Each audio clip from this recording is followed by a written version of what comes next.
share of eating there.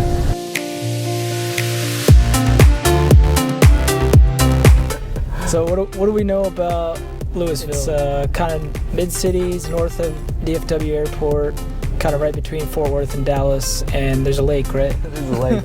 I mean, Lewisville really is sort of right off I-35, so intersection of I-35 and 121. I would say it's a little bit cheaper, so that it's surrounded by more expensive submarkets, so like Capel and Frisco and Plano are all surrounding Lewisville, and so you can get to a lot of those submarkets pretty easily.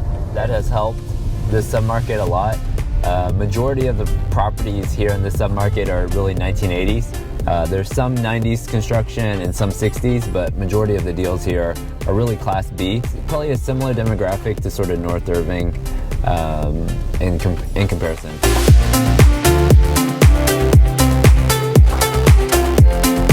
We just pulled up to Wu Wei Den. Let's go check out this beef noodle soup.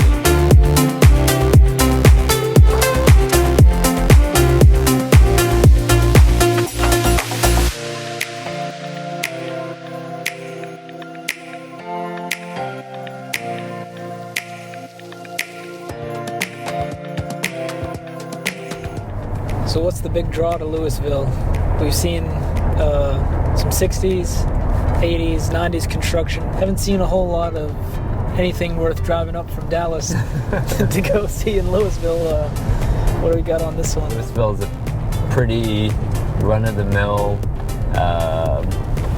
suburb of DFW. The schools are better than Dallas ISD, so I think that's probably the draw, is that it's a little bit safer than being sort of in town, and then the pricing is not sort of as expensive as some of the suburbs.